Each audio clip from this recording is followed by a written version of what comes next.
we often joke we fight over Linda. So we're a good friend. So we're both going to do it. And I think most of everyone here has heard of Linda Moulton Howe and knows her, more about her, but just in case you haven't, I want to give you some background. Linda is a graduate of Stanford University with a master's degree in communication. And she has received local, national, and international awards, including 3 regional Emmys, a national Emmy nomination, and the Station Peabody Award. And Alan, did you want to take over? You want to tell you about Earth Files? Talking to Linda. Did you talk about Earth Files? Well, Linda has an incredible YouTube channel with almost 250,000 people now. Yep.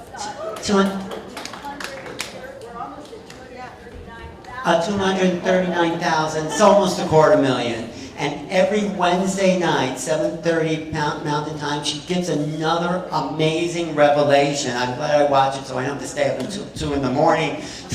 But no, Linda, and I say in a field of all men, where these UFO researchers, has risen to the top of the pile as the key UFO researcher.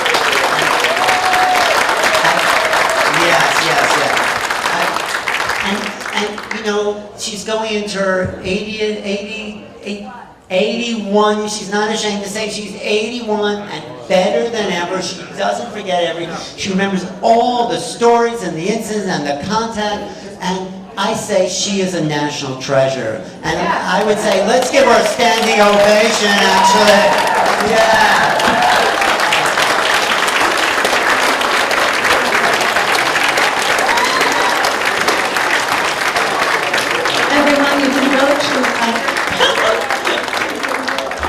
Every Wednesday night, earthfiles.com has a wonderful podcast. She does a fantastic podcast, so you can watch it there.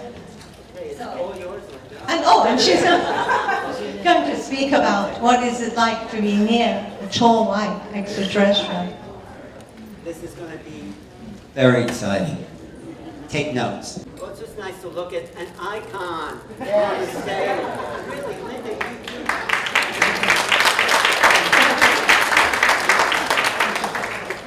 because she's going to talk about us on her show next week. I really have felt there was something really important about where we went today in this room as a group of Homo sapiens sapien, being guided by an Arcturian, being also brought together further with Alan's remote viewing. And I don't know if any of you felt at the time, but we reached a point in the room that I felt like all of the agitation that is in this planet seemed to come to peace. I felt a sense of peace. And distinctly, agape love. I've always thought that the Greeks were trying to make a distinction between sexual love and agape love. And agape love is what you feel when you look into the eyes of your child, or a dear cat, or these photographs that are now beginning to proliferate around the world of a baby elephant that has been shot, and the mother is over the baby elephant. All of them relate to agape love. It is sensing, as I do right now in the room, there is this pressure that is feeling against my chest that I've always associated since I was a child with my soul. I never had any confusion or question. I have always felt a relationship with a pressure that comes up inside of me, in the presence especially of things where I feel agape love. And today, I will always remember this feeling in this room. In April 2023, of what it felt like. We were not a skin color. It wasn't male or female. It was the sense of a fellow being multiplied, in which you would feel and resonate with this pressure in the chest. And if everyone in the 8 billion on this planet experienced that, I do not see how we could kill each other, in war or at a front door. And that is the context that I hope that going forward, when you come to Earth Files on Wednesday nights, that you know that is the context in which I am trying to deal with this very difficult material that not just 21st century governments have kept suppressed, but through centuries, millennia, power brokers, whether extraterrestrial or other. Humans, Homo sapien, have never been told the truth. And how ironic, as I stand here having had this experience this afternoon, that I'm thinking back, it was a year and a half ago, and for those of you who have been at the Earth Files YouTube channel on Wednesday nights, that was when I first began telling you on the Wednesday broadcast that an aerospace source was telling me that JSOC, the Joint Special Operations Command of the United States government, that most American taxpayers know nothing about. And JSOC is driving it all. And the aerospace source knows a lot about JSOC and a lot about the Pentagon and a lot about many, many things in aerospace. And he sent me a very confidential message and said, I want you to know that I have just seen an operational plan that April 23rd, 2023, which would be projected into the future, a day of celebration of the Earth, that they were going to try to use the Webb telescope, breaking news around the world on April 23rd, 2023. A biological signature has been confirmed by the Webb telescope. Yes, and if it isn't happening out there in the television, I am the deliverer of this information. I personally think that we are going to get a confirmation sooner than later that the fourth planet in the TRAPPIST-1 system, if they only say biological signature, you can take that to the bank that that means something that may be in a humanoid form. Why has it not happened yet? I have no idea, but isn't that exactly what the power structures and the governments on this planet have done for millennia?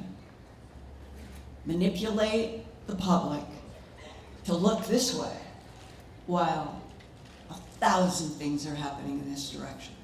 That sums up the last many centuries. And I emailed Alan and Neil right after my Wednesday last week. It was like a second hour. I had done the first hour the week before with Benji from Melbourne, Australia, who has had a long life association with what are known as tall whites to people in the government. But think about it. 2 years ago, nobody was talking about tall whites. Think of the last, from the 40s up, the only thing that was introduced to the United States and then the world were these sort of flittering concepts of something that might be 2 feet, 3 feet, 4 feet, 5 feet, gray skin. That is all we heard about for decades. And when I started in private discussions with people who, science, military, aerospace, and they're talking to me privately and telling me, as one told me 3 years ago. I have worked shoulder to shoulder in a large aerospace company from which I am retired, and it was with a tall, white extraterrestrial. That was 3 years ago. In the past 3 years, what I have heard from people privately, a lot of it not in the public yet, have been from aerospace, military, science, doctors, about both tall whites and Nordics. And that's why I called Alan and Neil after this just 4 days ago, it was 4 nights ago, my Wednesday Earth Files YouTube, and I said, I was going one direction for San Diego, but I really feel the most important thing I can do is to do a presentation very similar to what I did on April 19th, four nights ago. Because I think, without any question, if I had any reservation, I wouldn't say this. I really think it is true that tall whites that can be up to 12 feet and might explain the so-called giants in Genesis, that the tall whites and the Nordics that are extremely human-like, they are the key to why we are here. That we would not have survived as a Homo sapiens sapien experiment if they had not been here. And with that as the lens, I will start. I just heard air come on, and I wonder, is it loud? Can you hear? Airplane. All right.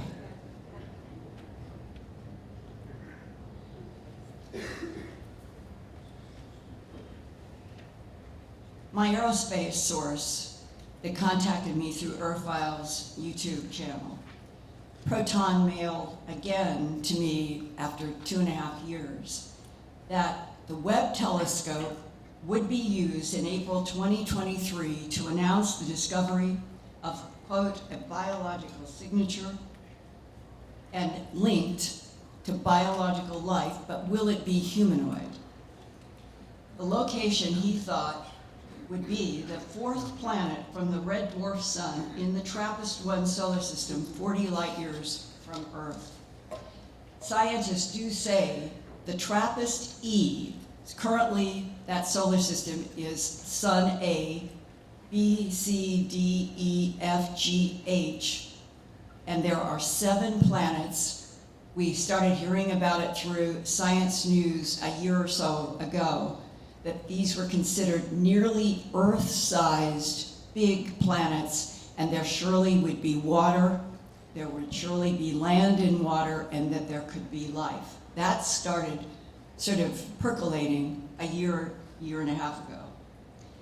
Well, by now, if this April 23rd, 2023 prediction is accurate, I have wondered if this April 2023, the Pentagon and its Joint Special Operations Command, known as JSOC, would start releasing to various world media some new UFO UAP videos to heighten public attention of unidentified aerial phenomena beyond the strange weather balloon.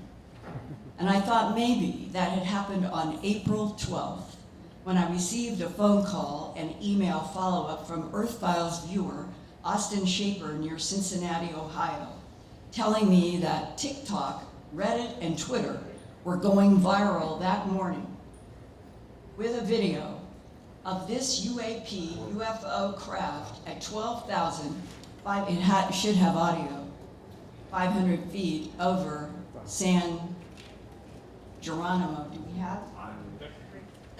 Now, what set this scene, that what happened? I get this phone call from this guy who's saying, Linda, TikTok, Reddit, Twitter, they're all going viral this morning about a video I'm going to send you of this UFO UAP craft at 12,500 feet over San Geronimo and Antioquia in Colombia, South America. And the video says it was recorded by pilot Jorge Arteaga from a Cessna T-303 Crusader approaching Medellin, Colombia. The pilot said the object was at first, quote, static in the sky, which was pilot talk. It's totally suspended.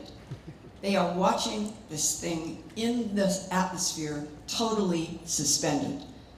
And the pilot said that as they watched, it suddenly was going to move. It started moving, and the Cessna pilot decided to chase it.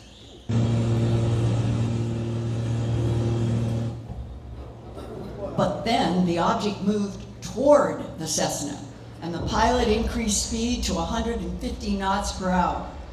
It was at 12,500 feet, and the UFO changed directions around the Cessna. The pilot's rapid, written, highly produced video narration, like Hollywood was sent to him, says the UFO video was recorded flying toward Medellin, Colombia 1 year ago on May 12, 2022, but it's going viral last week in Reddit, and everybody thinks that it's current 2023. The people who were helping me were able to confirm that it actually was a video going back to May 12, 2022. So why is it being released on a morning through all of these websites in April of 2023? And why does the source of the video trace back to a female model? That's what she does for a profession in Mexico City on Instagram. She is the one who allegedly had access to the original video, and that was confirmed. The only thing at her website on Instagram was a picture of herself, and she was supposed to be a partner with the pilot. And the single original video, of which it goes on for approximately 3 minutes, of which this is an excerpt that was sent to me. And immediately what I thought was, this now may be the new way that the Central Intelligence Agency is going to get new UFO footage to us. But there will be no official bookends. It will come the way this did, through a pilot and his partner. Now here is another headline. That same day, on April 12th, 2023, with U.S. Senator Kirsten Gillibrand from New York. She is a senior member of the U.S. Senate Armed Services Committee, announcing that on April 19th, 2023, the, quote, Emerging Threats and Capabilities Subcommittee.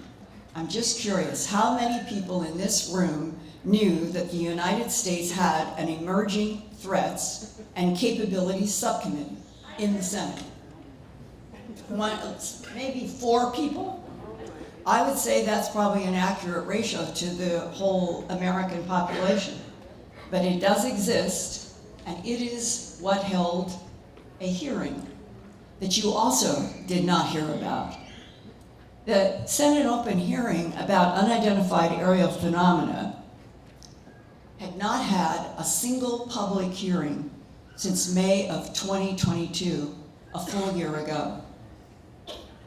And here is a press photograph of the new April 19th, 2023, very brief, morning only hearing 4 days ago, in which, quote, Pentagon officials reviewing UFO incidents told Congress Wednesday, that's April 19th, that they are reviewing 650 UFO incidents, but they still find no alien origins.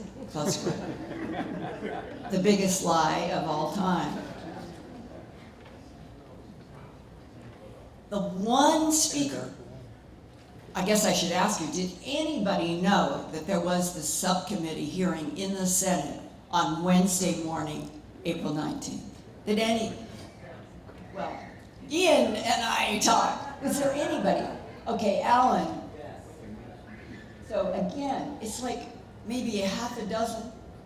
And this is the United States of America, and this is the Senate, and it is a subcommittee representing a government, maybe, of, by, and for the people.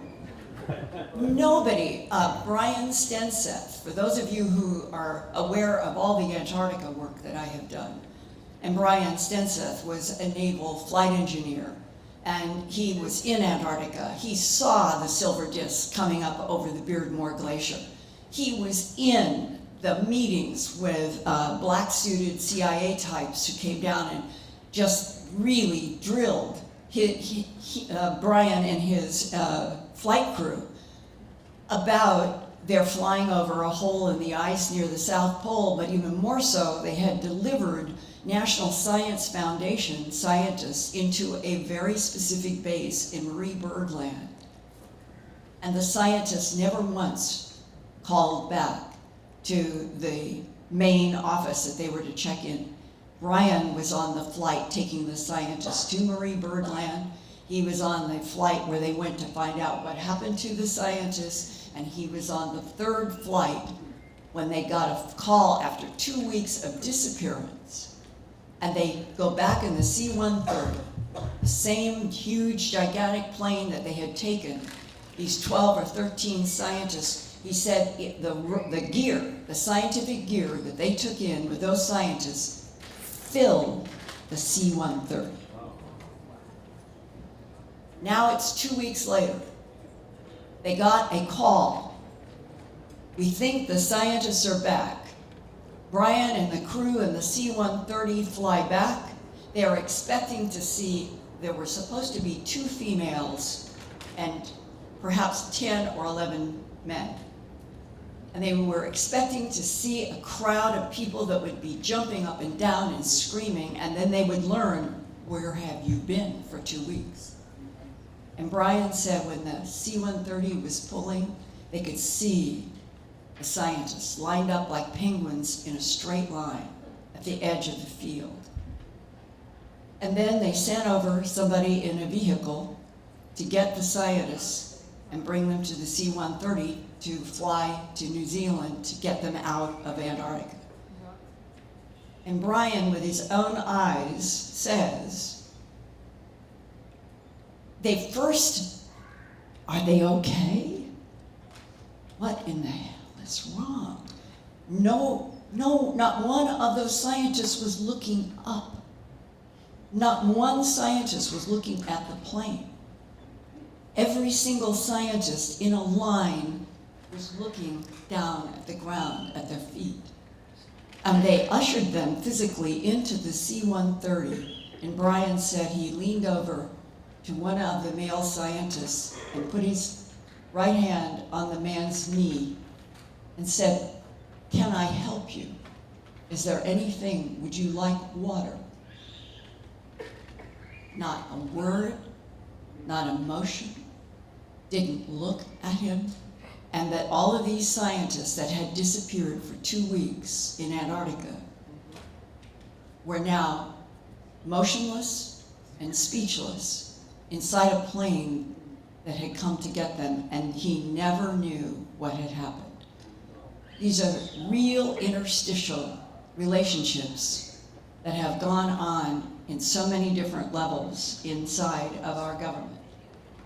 So when I say this paragraph to you about this recent subcommittee hearing that didn't exist, one speaker was invited to speak before this subcommittee, and it was Dr.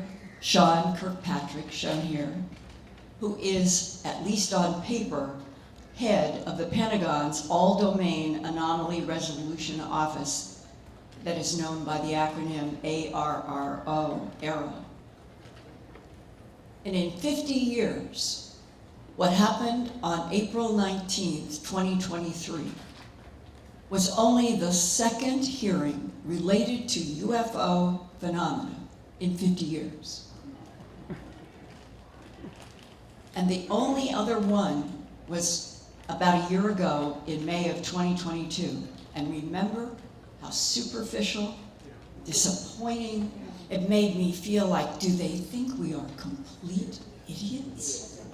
They wouldn't even address the issue that everybody that in this room I'm sure knows, that Minuteman missiles were interacted with by UFOs dozens and dozens of times. There are dozens and dozens of ear and eyewitnesses that I've interviewed myself, all having to do with the ability of an intelligence to demonstrate it could even bring down 10 nuclear Minuteman missiles every second for 10 seconds. And I interviewed, 30 years ago, I interviewed a Boeing engineer who had been involved in the construction of the Minuteman. And he said, there is no possible understanding on our part of how any system could have brought down the missiles one every second. And the reason I'm stressing these facets, that part of what I'm trying to share with you is that there was a second and 50-year subcommittee in the Senate that had a quote so-called briefing on Wednesday, April 19th. And there is nobody who knew. And there was no coverage on news. There were a few headlines in Politico. Well, Dr. Kirkpatrick, it's so interesting. He worked with Avi Loeb, the director of Harvard's astronomy department, and they produced a paper, 5-page, I have a copy. So far, it's still classified as a draft. And they made Politico, in this headline, quote, "Alien motherships, Pentagon official floats a theory for unexplained sightings," close quote. He collaborated with Harvard professor Avi Loeb, who has been the first scientist to propose the strangely shaped and accelerating Oumuamua object illustrated here could, quote, "potentially be a parent craft that releases many small probes during its close passage to Earth," close quote. Meaning, Oumuamua, that we'll call it the traditional conservative astronomer would say, well, it was a strange-shaped asteroid that came through going at 196,000 miles an hour. If you didn't know, it sped up and left our solar system after increasing to 196,000 miles an hour, and there was no signature of H2O or ice or anything that could have released gas that would have caused that acceleration. So that is why Professor Avi Loeb at Harvard hypothesized this could have been a scout ship for an extraterrestrial civilization checking up on our solar system with many, many small probes. This AARO office that no one knows about in the Pentagon was created in 2022 to replace the previous Office of Naval Intelligence, also trying to understand the implications of hundreds of reports of unidentified aerial phenomena that are monitored by Earth humans as performing highly advanced maneuvers that humans cannot do. An example is a UAP, UFO traveling at 12,000 miles an hour, has been marked on radar many times. 12,000 miles an hour and then stops. Dead, high in the atmosphere. Humans cannot do that. Well, apparently, former presidential candidate and US Senator Kirsten Gillibrand has been frustrated that during a March 28, 2023 meeting about the Department of Defense budget request for fiscal year 2024, there was no funding for the Pentagon's AARO office. Not only for the current round, but not for the year before. None of us knew this either. And this is what she told reporters in Washington. Quote, "The lack of full funding for AARO is a significant concern. We need to ensure that our government is taking the UAP issue seriously and dedicating the necessary resources to improve our understanding and response capabilities with UAPs, close quote. Beyond government cover-ups since World War II about the presence of non-human advanced craft and intelligent beings on Earth, in this solar system and beyond, there are civilian truth tellers, and you today in this room, that's who you are. You are trying to learn the truth and share the truth. And that is why I do Earth Files each week, and I receive now probably every single week cycle. I'm getting 40 to 50 letters from people, most of them saying, don't use my name, but I want you to know. And so, yeah, at least I can report what they are saying, even if I can't use their real names. And so many people in all of these letters remember a buzzing sound in their closet like bees when they were a little kid, or they remember seeing glowing spheres of blue or white or red light, the size, it could be a ping pong ball, a tennis ball, a basketball hovering near their childhood bed. But which ET type was it?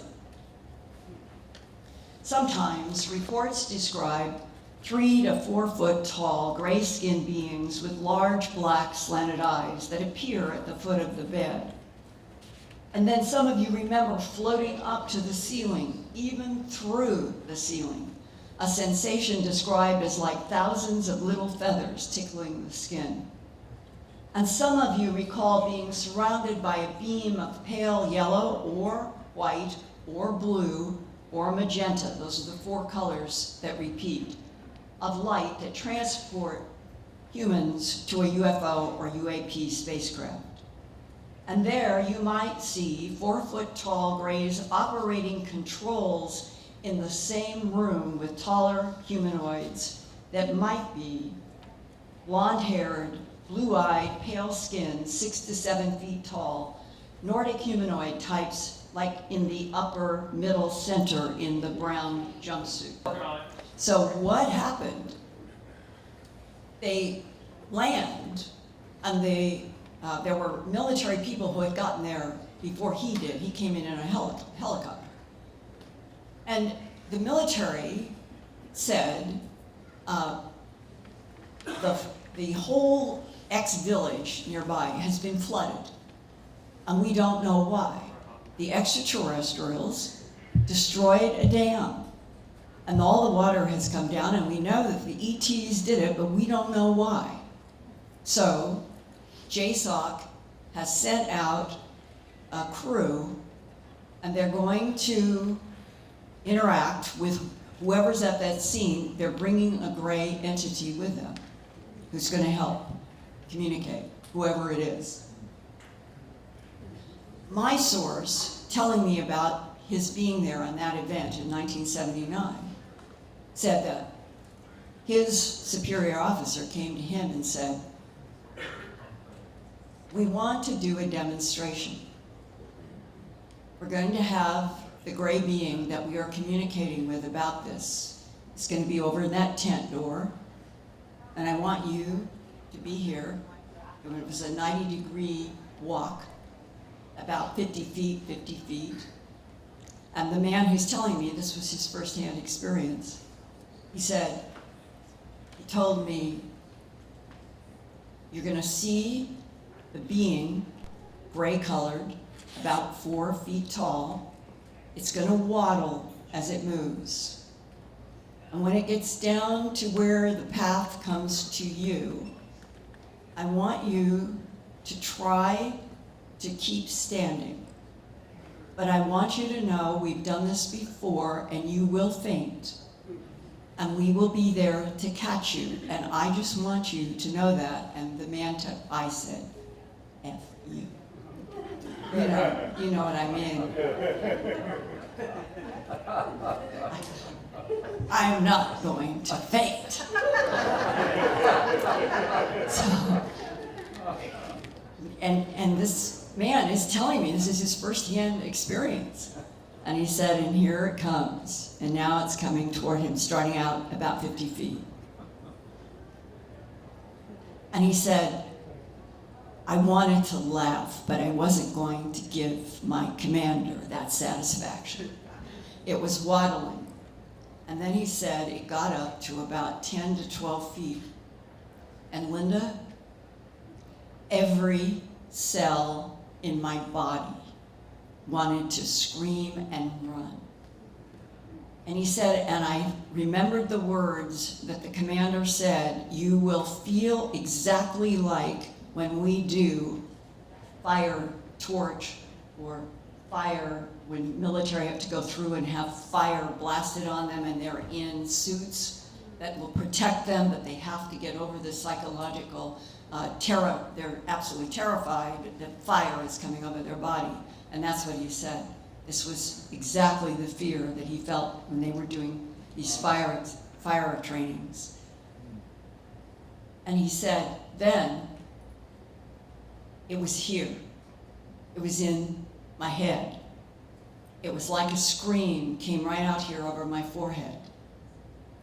And he said, symbols, gold symbols, Linda, they look like Sanskrit to me. And they were 3D. Everything was 3D. And the symbols were coming in right to left. And he knew that his mind kept trying to think or react. And every single time it was a struggle because a new movie would be coming with every single reaction, every single question. Inside of his head, he didn't know how to control it. But they were answering almost before he had finished a thought. And he was explaining to me, this is how extraterrestrials communicate. And now think about that as I continue going deeper and deeper into the tall whites. And yes, he fainted. And he did not come conscious until 3 hours after his experience with this gray in Arizona. And he never understood, why did the ETs break a dam and flood a village? It is still a mystery, but think of it as ETs may be doing things on this planet that we interpret to be out of our control, and they may be trying to help us. Just hold that out there. Okay, dear universe, please let the screens keep working. All right, now I'm going to go back where I was, which was here, I think. Yeah. Okay, well, I'll start. The Nordic type I'm talking about is in the brown jumpsuit. To the right is a tall white. And there are many different variations on the Nordics. And that's one, I think, very classic example. And the very fact, as the artist who did these various beings based on his own experiences in life, his name is Adam Burns in New York City, and I have done work with him at my Earth Files YouTube Center. And he has done illustrations of all of the beings that he has seen. And some military sources say the Nordic ETs look exactly like humans who live in the Norway, Sweden, Finland region of Earth, implying a close genetic connection between the Nordic ETs on Earth and the Nordic Homo sapien. I think that's another very important category to keep in your mind. But I'm heading now into tall whites. Also humanoid, but different from the Nordics, are very tall beings that have hair and skin as white as chalk. That is a phrase I have heard from a dozen people. They are white as chalk. Some people have touched their skin and said it felt like dry chalk. Their eyes are pale blue to white, and they grow 7 to 8 to 10 to 15 feet tall. And aerospace engineers, and I want to get back, we'll get in sync here in a minute. Aerospace engineers and military personnel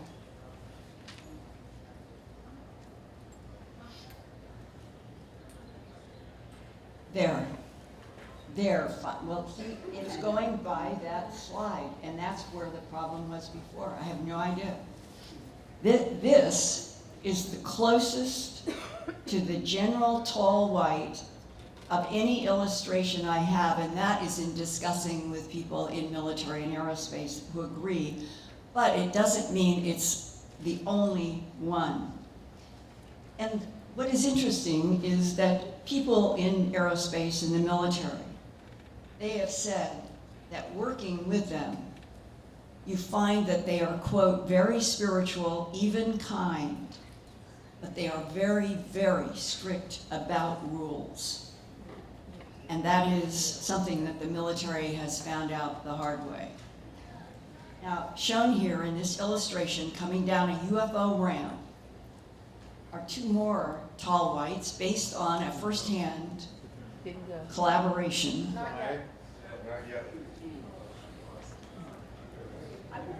Well, I'm just going to keep trying. And we, here in this frame, this is so weird. Like, what is in here? Please, please, give me a chance. Okay, on the right is a Nordic by Benji in Melbourne, Australia.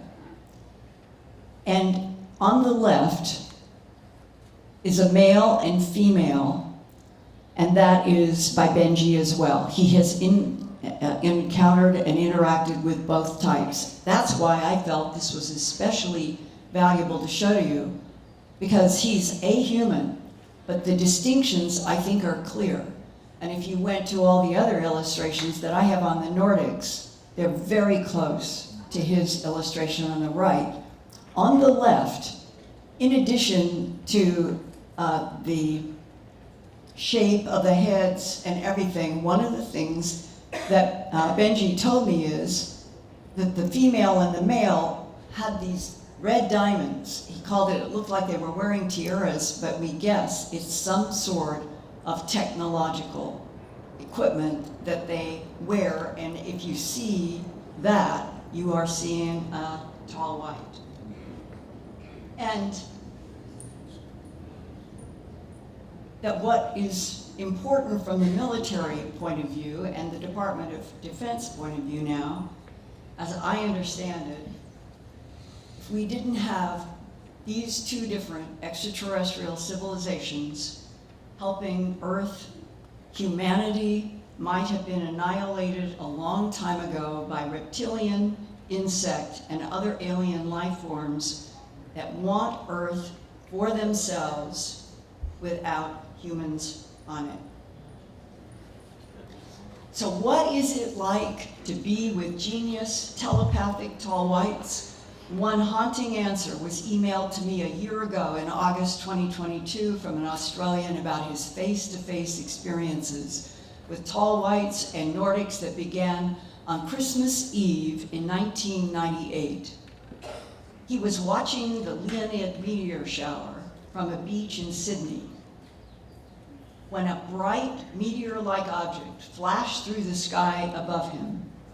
Immediately afterward, a tall white humanoid suddenly appeared right in front of him.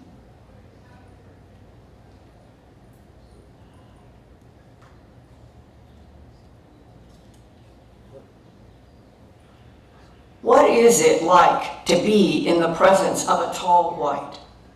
To be in the presence of a tall white being is one of the most intense experiences of your life. Imagine wrestling a tiger while skydiving with a faulty parachute and you might get close. Their minds are directly connected to yours. The communication is relentless. One thing after another. Question, answer, image, impression, move on, respond. They get exasperated at how long it takes humans to process a simple question and arrive at an answer. They want data, not stories. They also respond to our emotional content while in communication. So part of the process is learning how to control how you feel. The human mind is full of all sorts of thinking and feeling. It's impossible to communicate with a being that is largely telepathic. They don't like how we feel. Anything from depression, fear, all the way up to just feeling sexual is alien to the tall white. Telepathic communication is a process of being able to send and receive.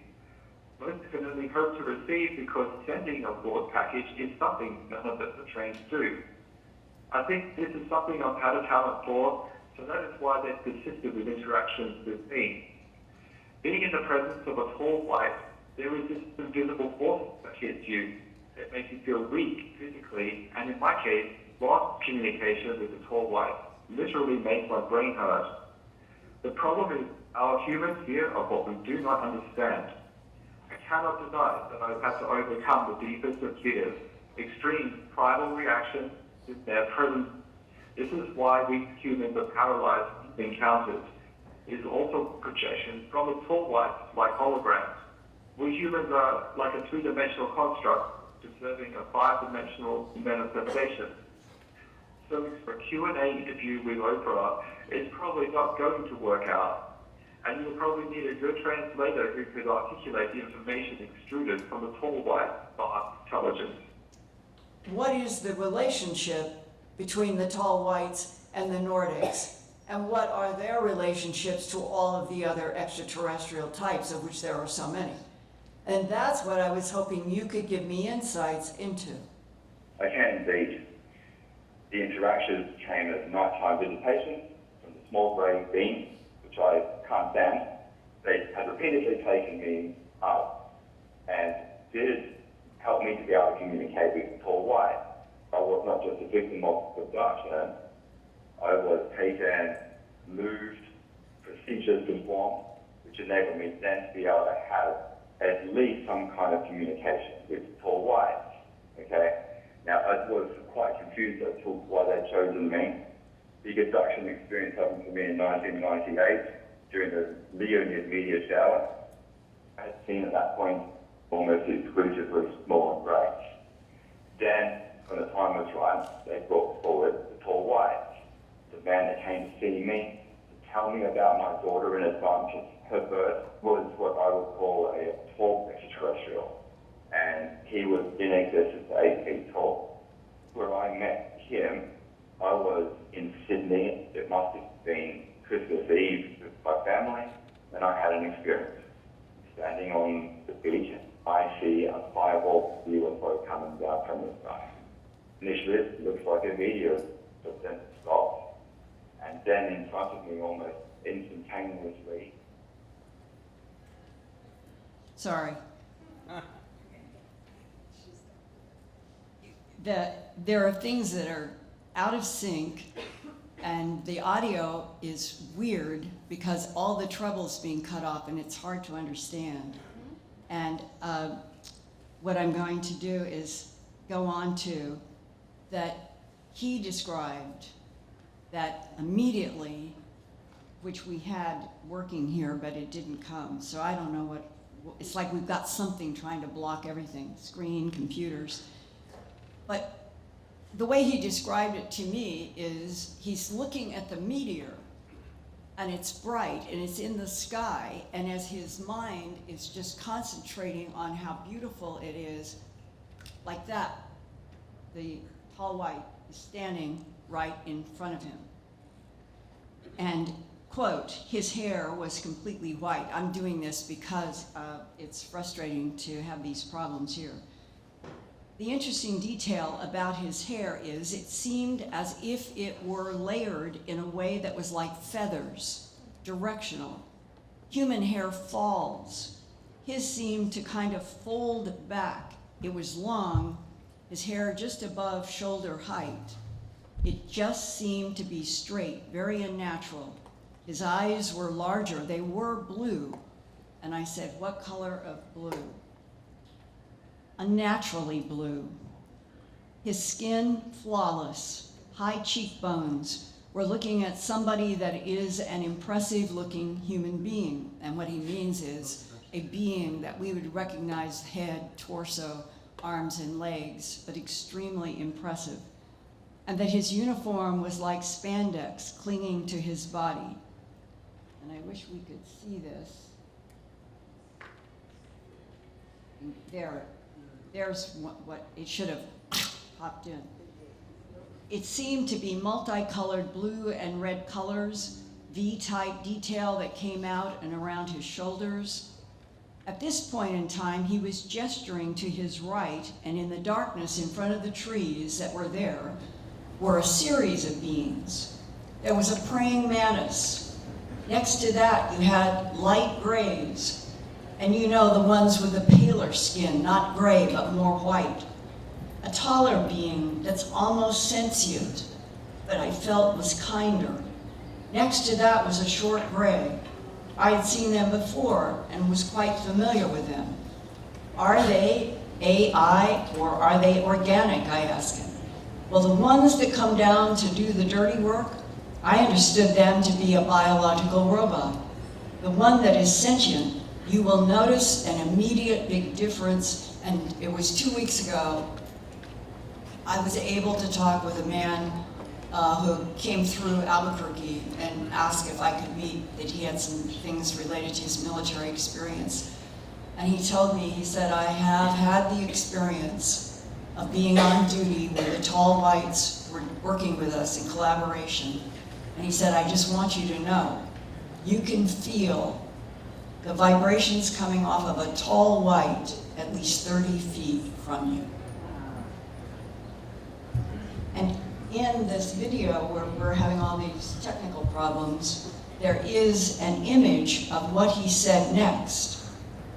And the little grays are the ones that he say, they do the dirty work. And I understand them to be a biological robot. The one that is sentient, you will notice an immediate big difference. This is the frequency.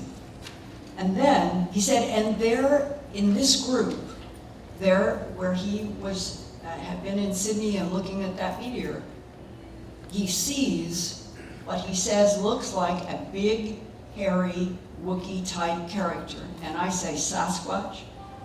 A Sasquatch, right. And they have come up in so many different interviews over the years in which people will be with grays or with something else, and there will be, out of the blue, a Sasquatch in a ship or on the ground.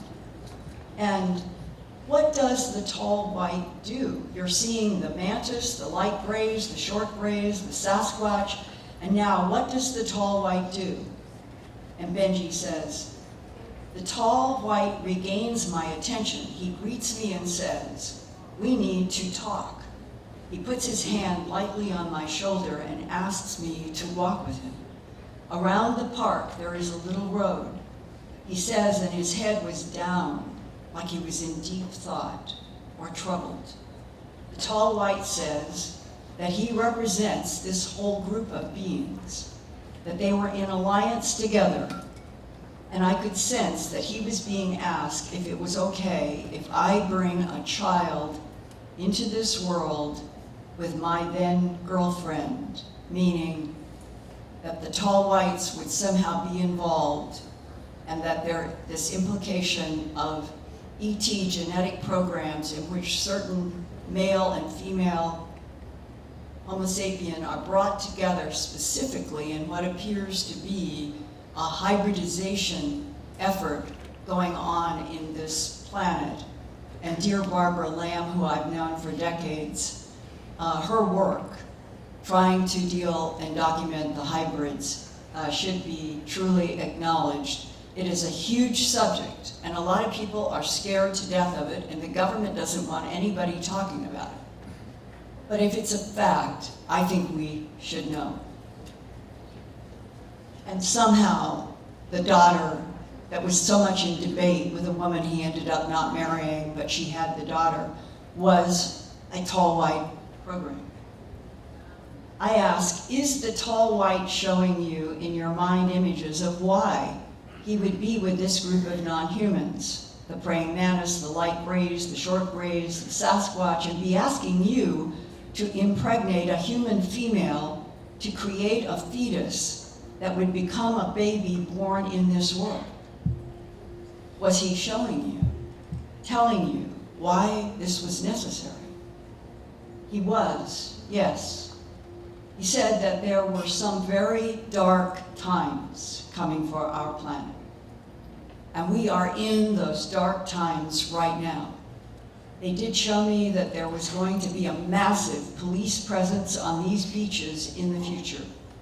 He was showing me almost the same place where he was watching the meteor.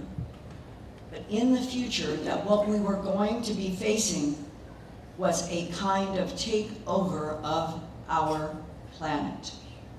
And I asked, by what?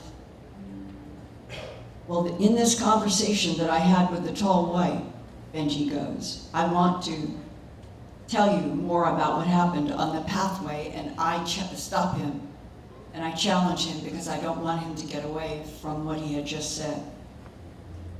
But what's so crucial, Benji, if I've got a tall white in front of me and they are saying you're going to have to carry a child because something bad is coming, and we're showing you that the beaches of Melbourne are going to be covered with police, what is going to happen that would cause this problem in the future? And he said, well, our planet, the individuals that run it, it is a vast network, Linda, of things to lead back to some kind of deal that must have been done before my time here on this planet, perhaps originating in America. And all of us have heard about Dwight Eisenhower as president signing a treaty, and I've heard of other treaties. Linda, I think we're supposed to be made aware of these beings. And indeed, the network that they have out there, it's a trade network. Whatever knowledge they have about this universe, that those who have decided to not honor that agreement, that they weren't going to be honest about interactions, and he's talking about humans who signed a treaty with the tall whites. They weren't going to be honest about interactions with some of these beings. There seems to be a broken trust, and that people like myself, and indeed my daughter, are here as observers. We are feeding information back into whoever else is watching. Let that sink in. Layers and layers of observation and self-gain. Jim Mars wrote a book that he and I had a long discussion about on the phone before he died. And it was a book that concluded only 28 families. All of the barter system of Earth reduces to 28 families. And I said to Jim, do you have any idea how many are full-blood ETs? And he said, I don't, but it's a good question. So I said to Benji, let's assume that you are a hybrid and your daughter was a hybrid, and that this has been the mechanism that the tall whites and the Nordics have been using to monitor and influence the Earth through making hybrids. Hybrids that are part human and part them. And if right now we are at 2021, which is when I did the first interview, I've interviewed him 3 times up to this past month, that soon we're going to be in 2022, because this particular part of the interview was 2021. So you see Benji over a 2.5-year span. Soon to be 2022, coming out of hopefully a horrible pandemic in which the planet seems to be increasingly unstable, with more and more earthquakes and volcanoes and weather changes and drought and fires and everything that is not good. Is there something about this time, right now, as we speak, that you remember anything that the tall white showed you in your mind's eye about something bad coming that would cause police to be on the beaches of Melbourne? He said, well, remember that it was a year before my daughter was born in 2004 that the event of September 11th, 2001 had already happened. And I had already been given communication with my September 11th evening as well. He had seen the entire trade tower thing in some screen in his mind. So there was no surprise to see them turn up around that time that they were foreshadowing 9/11, yet another disaster to our planet. And the timing, Linda, of September 11th, 2001 was crucial. It was almost like a timeline marker that we had pivoted off down an extremely dark and dangerous timeline that was eventually going to lead to not total destruction, but something that was going to lead to an enormous catastrophe beyond 9/11. The nature of that catastrophe is multi-layered. There seemed to be a mixture of them showing up and you having a face-to-face.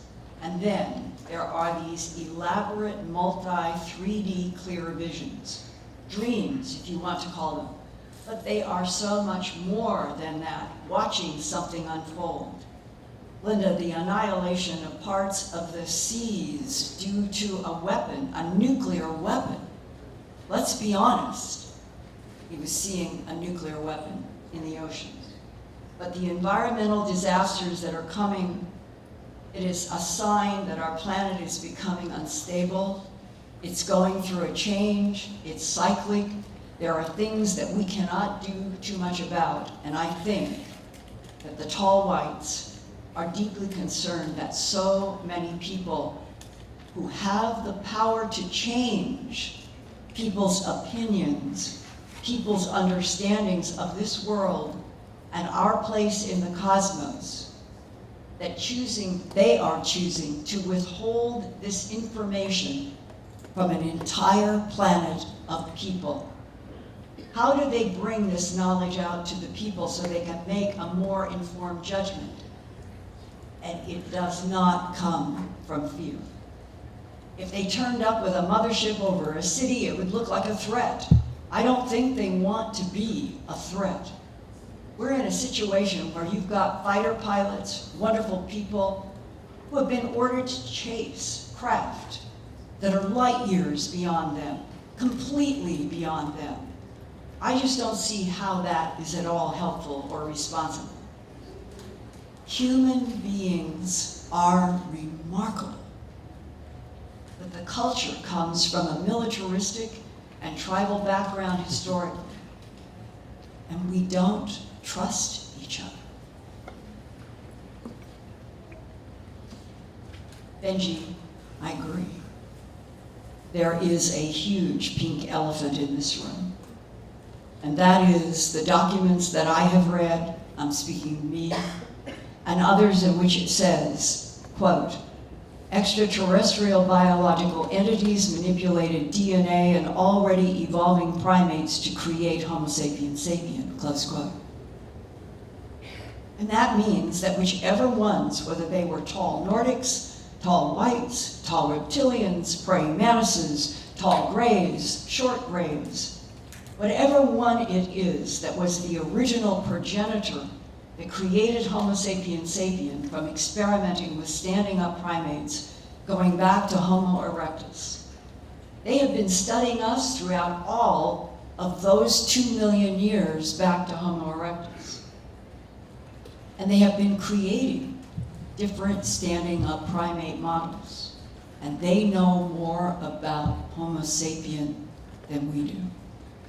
And they know exactly what is going on in our minds because they can read every thought of any human that they focus on. So if the Nordics and tall whites are true allies, that they have vested interest in the evolution and survival of Homo sapiens sapien because they made us, because they have used this planet as a laboratory for 278 million years, a number given to me twice by different people in intel and the military. 278 million years. What are they threatened by? That they are now saying to humans, you must do X in order to preserve yourselves from a horrible future coming. What is hanging over the tall Nordics and the tall whites' heads? And he said, well, the one thing I will say, I believe the tall whites are very worried about is the amount of nuclear weapons that we have on this planet. Let's hope I can show you another slide. This is really important for you. This is current 2023 information from the Federation of American Scientists. Quote, estimated global nuclear warhead inventories in 2023 are in 9 countries that include Russia at 5,889, China at 410, the United States at 5,244, and so far, none reported publicly in Iran. Publicly. Now, I pray that none of us on Earth ever see one of the horrible nuclear warheads exploding anywhere on this beautiful blue planet again. Let's see if we can get it to go. I wanted you to be introduced to. We really have a Space Force. This is an actual slide provided to me. U.S. Deep Quantum Tunneling Spacecraft. Have any of you in this room ever seen that written anywhere? Those words as they are. Okay?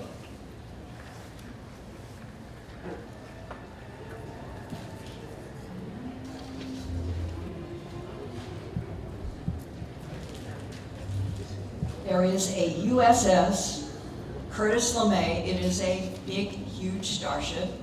It does exist, named after 4-star General LeMay, who was U.S. Air Force Chief of Staff from 1961 to 1965. The USS LeMay has been crewed in outer space since 2003 and has been to 28 different cataloged solar systems in our small arm of the Milky Way galaxy. There is also the USS Hoyt Vandenberg, who was U.S. Air Force Chief of Staff in the Harry Truman administration and appointed to MJ-12 that secretly studied UFOs and ETs beginning in 1947. And the USS Roscoe Hillenkoetter, who was the first U.S. CIA director from 1947 to 1950, appointed by President Harry Truman.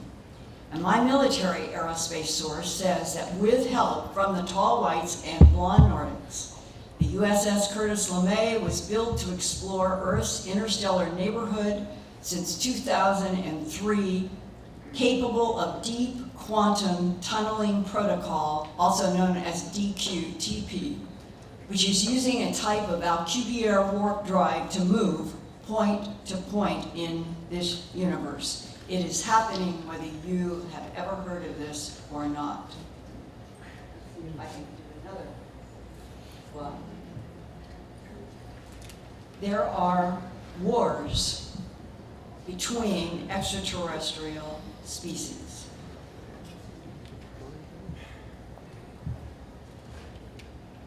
And quote, it comes down to the human race on Earth being somewhat protected by those 2 groups of tall whites and Nordics. They want to see us humans make it and join the celestial neighborhood. It really is, Linda, that straightforward on their part. We Earth humans are a product of an experiment that was set up here on Earth at least 278 million years ago.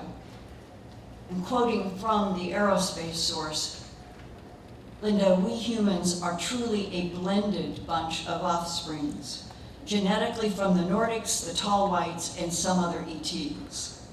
The Nordics do most of the policing and are more of a military type group that provide a type of security over our deep space exploration and travel.